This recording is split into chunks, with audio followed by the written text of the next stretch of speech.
update. Like, so I have uploaded all the scribbles, like so far. Like when I say scribbles, the things that I wrote in, like that I wrote in the class in the website. So if you go to the schedule, it's in the top of the schedule. Like it's not in the inside the schedule, but it's in the top. You should be able to see all my writings. Okay, so this is for a couple of lectures where we did not have notes. Okay, so but for the remaining lectures, like there is no content from the book, so I will definitely give you the notes like before the lecture so that you can print it. Okay, so I know a couple of you mentioned that like it is very easy with notes and like it was hard to follow without notes for the couple of lectures. Like I'm sorry about that, but the next lecture will have notes. Okay, let us get started now. Finally, so just a very quick overview of like what we have seen in the previous lecture, right? Like, so we talked about model-based reinforcement learning, right? Now, specifically, like, so there are two ways to use model. First of all, what is a model of the world? Like, the model is anything which is trying to approximate the dynamics function, right? Like, so the dynamic function that we have is basically P of S dash R given S comma A, right? So given a state and action, like what is the next probable state that I will be visiting, and also what would be the reward that I will get, right? Like, so now if you have true access to the true dynamic function, then you can do methods like dynamic programming or any sort of approximate dynamic programming, like where like you don't need to do any learning or you don't need to interact with the world because you already have access to the like internal of the world, which is the dynamics function, right? Like, so when you don't have access to the dynamics function, then you have to learn by interaction, right? Like, so now for most of this course, like we talked about model-free reinforcement learning methods like TDE or Monte Carlo, where you will interact and directly estimate the value, right? And use this value to learn a policy. We also discussed policy gradient methods, like where like instead of trying to estimate a value function, we directly estimated the policy itself, right? Like, so these are model-free approaches. Like, so last week we discussed about two different ways of using the model. Like, let us say that you learn the model through experience. Like, you collect lots and lots of data, and you try to fit a function approximator, which will predict what is the next state and what is the next reward, right? So now, if you have access to this model of the world, how can we use it? So can someone remind me what are the two possible ways to use the model of the world?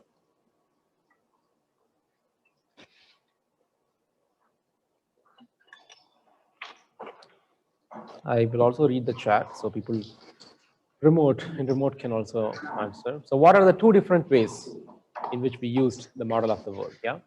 We can use the model to learn the policy. Okay. And the other one is to use the model to improve the policy. Yeah. So there are two approaches, right? Like, so one is you can actually use the model, okay, to learn the value function or policy. In this case, it is kind of a hybrid of model-free and model-based methods. Like, so we looked at methods like DynaQ, right? So which is an integration of like model-free Q-learning with some model of the world. Like, so like this was based on the observation that all these model-free methods, they don't care about whether the interaction is with the true model of the world or the approximate model that you are building on, right? Like, so now you can seamlessly integrate these two experiences, like by taking any algorithm like Q-learning or like SARS. Like, so you can take any of ActroCritic, right? You can take any of your model-free algorithm and combine experience from the model with experience from the true world. Like, then you get something like Dyna, right? Like, so which is a framework to combine these kind of approaches. And towards the end, we also talked about a second way to use model of the world, which was like to improve the policy, right? Like, so which is basically the idea of planning, online planning, to improve the policy. So this assumes that you already have the policy. Like, you could have learned the policy using a DQN, or you could have learned the policy using an A3C, like, right? Like, so you could use any algorithm that you want to learn the policy. Once you have the policy, Now, can I do extra computation during the decision-making time, okay, to improve the policy, right? So this is what we covered towards the end of the lecture, and we specifically looked at Monte Carlo tree search, right?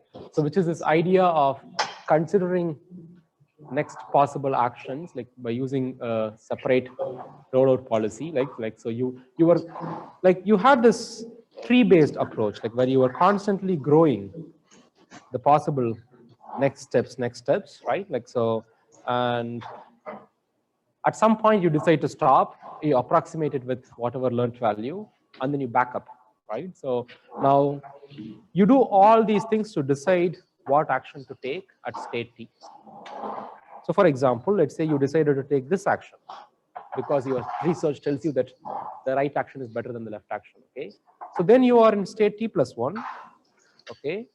At state t plus 1, you will continue the same kind of search process. Like if you have a smart implementation, you could reuse most of the things that you have done so far and grow the tree further, right? Like so now that was the idea of Monte Carlo tree search.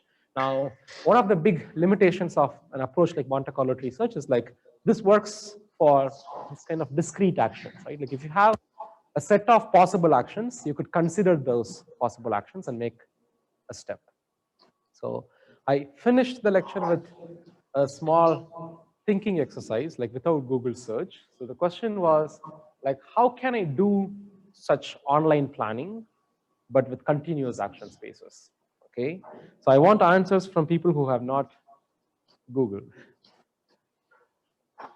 Well, at least how many of you Googled this question? Like that shows that you were curious to think about it.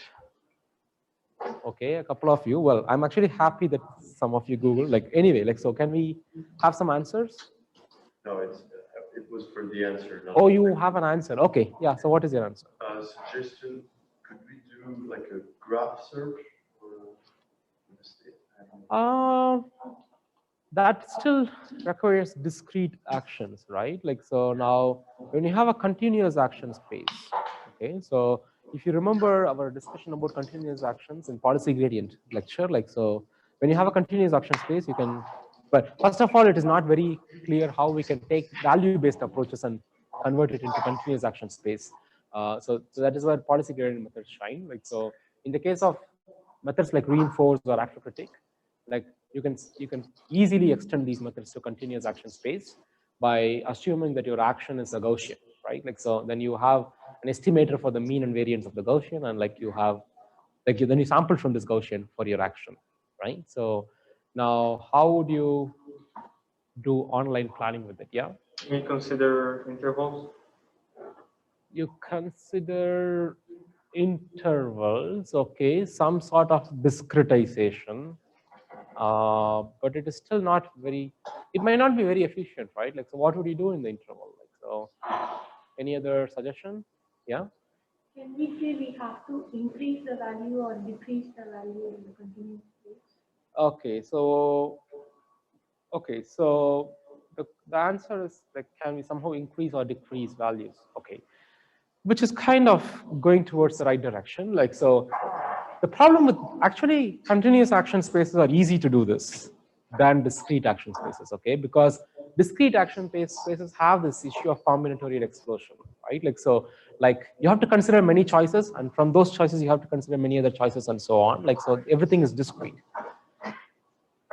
The good thing about continuous action space is things are smooth, right? Like so, like as she suggested, like you can consider moving in the action space continuously without any issues that you would face in discretization, right? Like so, now the question is, how can we do that, right? Like so, let's say my action is a Gaussian, okay?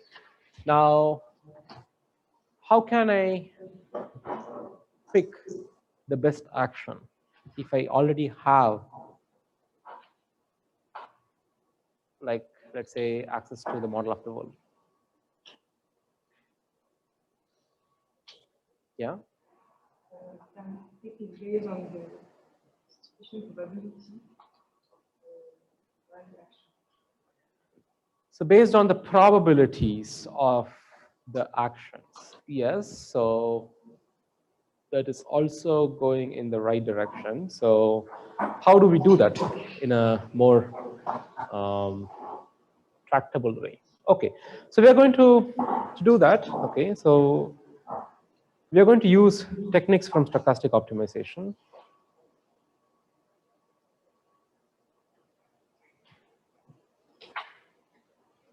Okay, so what we are going to discuss today is also known as model predictive control.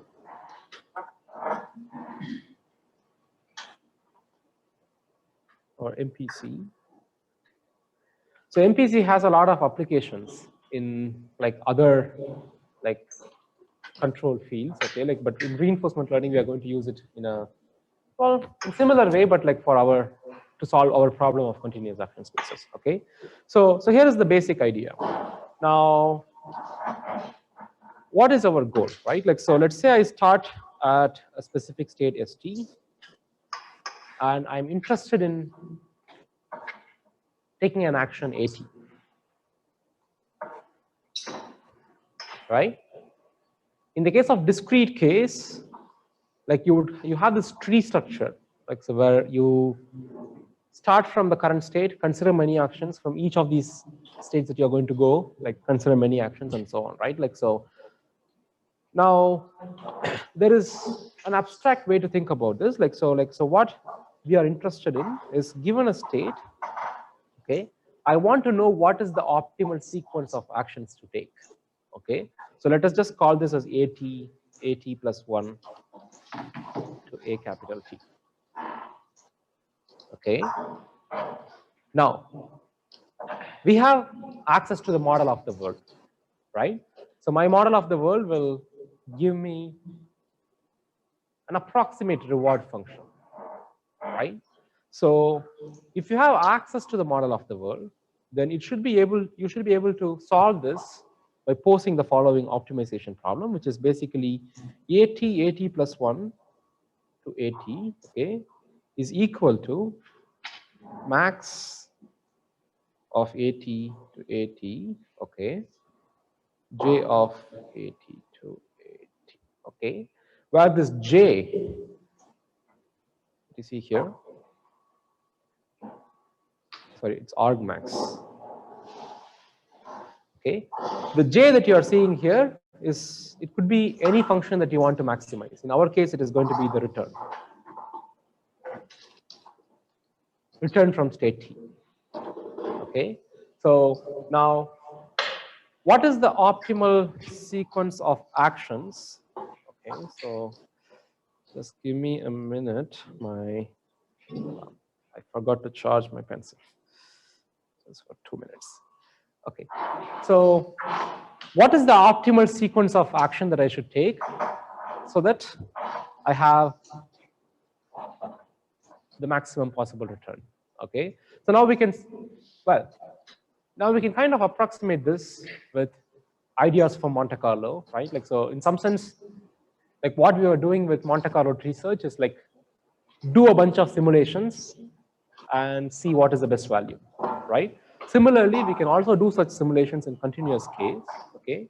Now, instead of having a rollout policy, which is going to tell me which action to take, okay, I'm going to have a probability distribution, okay? Now, to give you an example, like let's start with a very simple algorithm, okay? So the simplest algorithm that we are going to see is called random shooting. Okay, so this is what this algorithm is going to do. Oh, maybe before that I need to make this thing simpler so that I can easily write the algorithm. So this whole action sequence, A small t to A capital T, let us just call this as A. Okay, now this is the random shooting idea. So we are going to randomly, like from any distribution, like just for simplicity, let's start with uniform distribution. Okay, so I have a uniform distribution over my action. I'm going to randomly pick one sequence of actions, okay, and I'm going to randomly pick another sequence of action. Like so, like I have a uniform distribution over actions. Okay, so I can randomly pick AT. Okay, so then given this AT, I will ask my model what is the next state. Okay, so for this next state, again I'm going to randomly pick AT plus 1. Okay, so you can pick all these things randomly. Now this is going to give you some return, right? Like you can calculate this return by using the model of the world. Now this is one simulation. Okay, now similarly, I can do another simulation. Okay, I can do many simulations. Okay, now let us say that the return from all these simulations are something like this: 5, 10, 4, 7, 6. Okay, now I will just pick the first action of the best sequence. Is that clear? So this is a really naive method because here we are not using any policy. You can make this much more smarter by actually using the policy and moving around the policy, right? Like so we are not using any policy here. Like we are just we are doing control without learning the value function or without learning the policy. Okay, so in that sense, this is like it's kind of like exhaustive search, but like a smarter search algorithm, right? Like so this is pure search. There is no learning here. Like so, in every state, you have access to a model which tells you what is the next state for an action, and another model which tells you what is the reward for the state action. Okay, in that case, you don't need policy, you don't need value function. Like you could just roll out like a bunch of trajectories by using the model. Okay, and you can also estimate. Remember that this is all in the imagination, right? Like so, like this is all based on the approximate model. This is not Monte Carlo in the sense like you are not interacting with the world. Okay, so this is an imaginary Monte Carlo simulation. Like so, like the agent with the help of the model of the world is trying to do these rollouts, imaginary rollouts, and pick the best action. Okay, is that clear? Yeah. Any question about Is there a way to take the gradient of the return based on the action? Yeah. Okay. So yes. Well, this is the simplest possible algorithm. Like so, we are going to see a few more. We'll probably don't talk about. Well, we will talk about one gradient-based method, but you can do a lot of improvements here, like so, and make it much more efficient. Okay. So, any questions in the chat?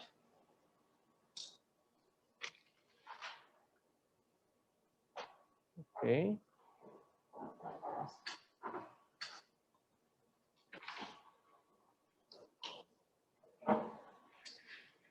Okay, so if there are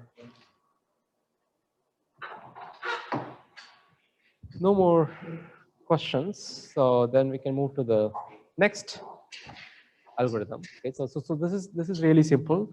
So the next algorithm that we are going to see is going to be towards the direction of what he suggested. Okay, so now why should we randomly take actions, right? Like so can we somehow learn from these simulations and improve our action selection strategy?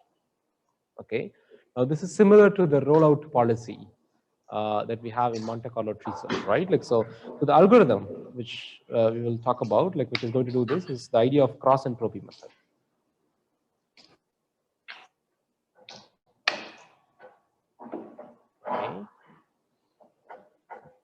Okay. Now, so here is an idea. Like, let's say we are in continuous space. Okay, so then we can have a Gaussian assumption for the action, which means you're going to have some mu and sigma for the specific action, right? Like so now in our case, like we are interested in finding not just the next action, like but a sequence of actions, right? Like so let us say we don't go into the end of the trajectory. Let's say we go only for the next 4 time steps.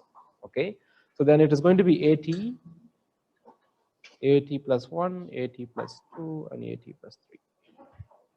Right? So given my current state ST, I am interested in finding the next 4 actions that will give me maximum reward or maximum return. Right? In the case of uniform distribution, like so what we did was like we just took all these 4 actions uniformly random. Instead of that, the idea of SEM is, can we actually fit a Gaussian for all these actions and learn these Gaussians over a lot of simulations? Okay, so we are going to have mu1 sigma 1, mu2 sigma 2, mu3 sigma 3, and mu4 sigma 4. Okay, so these are 4 different Gaussians. Okay, now initially you can just start with a like standard Gaussian, like maybe 0 mean and unit variance. Okay, now the idea is, first we are going to sample A1 to AN from the probability of A. Okay, so when I say capital A, it includes all the 4 actions. Okay, you can imagine this as a 4-dimensional Gaussian, like so it's a 4D Gaussian. Okay, now I'm going to sample capital N number of actions sequences. Okay, now yeah. You're doing that without looking at ST plus 1 and ST plus 2, or like you are at ST and you are estimating AT and AT plus 1. Okay. For this method, you don't need to look at ST plus 1. Okay, because we are not really using any policy like state dependent policy. Like so, we are still doing search without policy. So you don't need to look at ST plus 1. However, you need access to ST plus 1 because you want to compute the reward, right? Like so, you want an estimate of the reward. So what we will do is like we will put these actions. Okay, so this is what we will do. Like so, let's see just one example. Okay, maybe I'll go to the next page for one example and then we'll come here. So we have ST. Okay, now we need an action. So maybe I'll put it like this. We need an action AT, right? Now based on ST and AT, you're going to go to ST plus 1, right?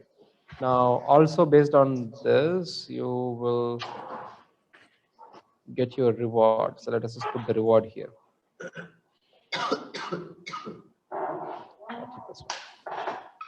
Okay. Now, so what we are doing in random shooting or SEM is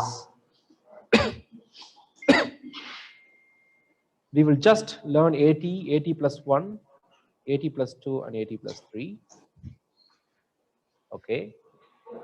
These are sampled without seeing the next states. Now, once you have this, you're going to fill based on ST and AT, what is ST plus 1? Similarly, based on this and this, what is ST plus 2? And based on this, what is ST plus 3? Okay. So these blue things come from the model of the world. Okay. Similarly, the model of the world is going to give you what is the possible RT plus 1, and also what is the possible RT plus 2, and what is the possible RT plus 3, and what is the possible RT plus 4. Right? So once you have all these things, now you can sum all these things, either discounted or undiscounted. Okay. Now that is your J. Is that clear? Now let's go back to our algorithm. So here you are sampling a bunch of A1 to AN. Okay. Then you're going to evaluate J of A1 to J of AN. Okay. Now, in the simple random shooting method, we stopped here, right? Like, we just picked the maximum action.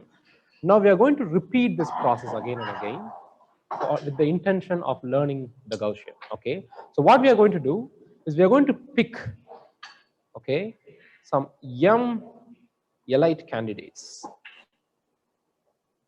okay, which are basically AI1 to AIM with highest value.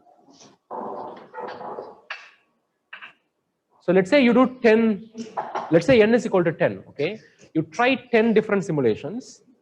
Now, if my m is 5, then I'm going to pick the top 5 valued simulations, okay? Now, I'm going to use this top 5 action sequences to refit my P of A to the LIs. Is that clear? Yeah? The J here, is it like the complete return or the return up till like the 4 steps? Whatever you have access to. So like in this case, it's 4. Okay. But if you have access to value functions, then you can have estimates. If you have access to policy, then you can even improve this further. But this is the skeleton of the algorithm, okay? So now what could happen here, right? Like, so for example, like initially, this is A, this is J of A, okay? So initially, you try a bunch of actions, okay? So you get a bunch of returns, okay? So now you see that you have more returns in this side of the action space, right? So which means, let's say my initial Gaussian was something like this, okay? I want to reshift, like I want to shift or relocate my Gaussian to something like this, okay? So how can I do that? It is very easy. Like you just pick, in this case, the top 2, like the top 2 candidates, which is these 2, and you compute the sample mean and sample variance. You move your old mean and old variance to the sample mean and sample variance. Like you could do a simple update like mu t is equal to mu t minus 1 plus, let's say, some alpha times the new mean. Similarly for the variance. Is that clear? Any question about this cross entropy method? Yeah. So you said the actions probability were Gaussian, right? Individual actions. Yeah. Does that imply that the probability distribution for capital A is also Gaussian? And that's what you are trying to refit. Well, it is Gaussian, right? Like, so you have 4 individual Gaussians, so it's kind of like a diagonal 4D Gaussian.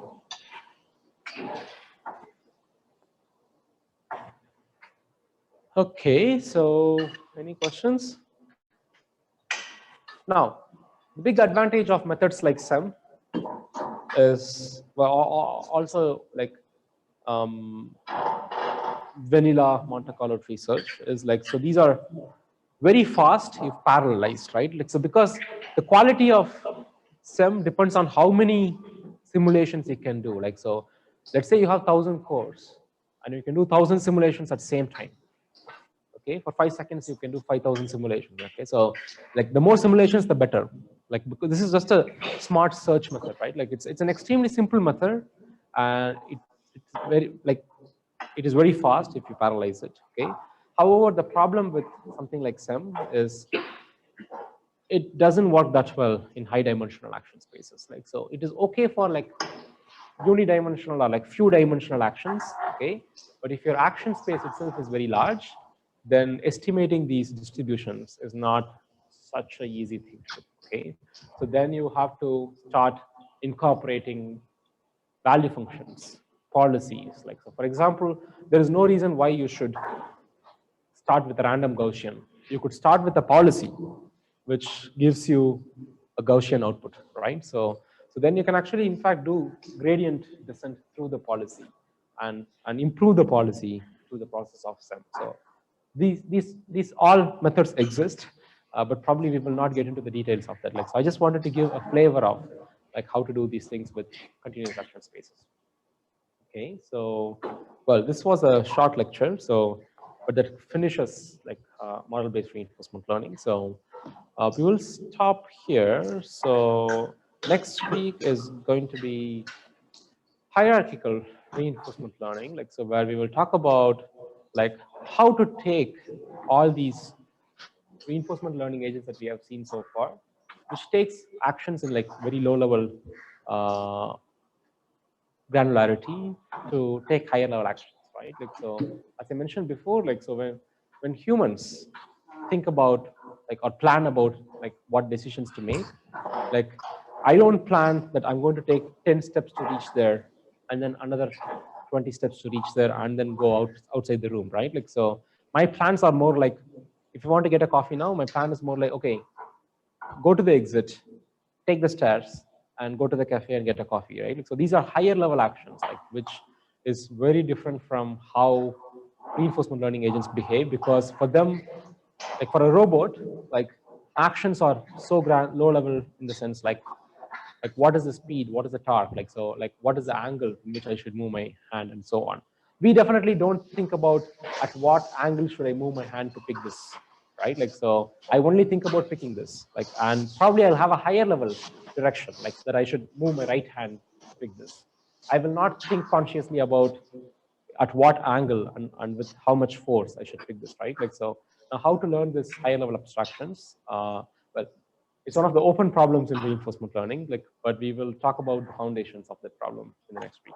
So we will stop here.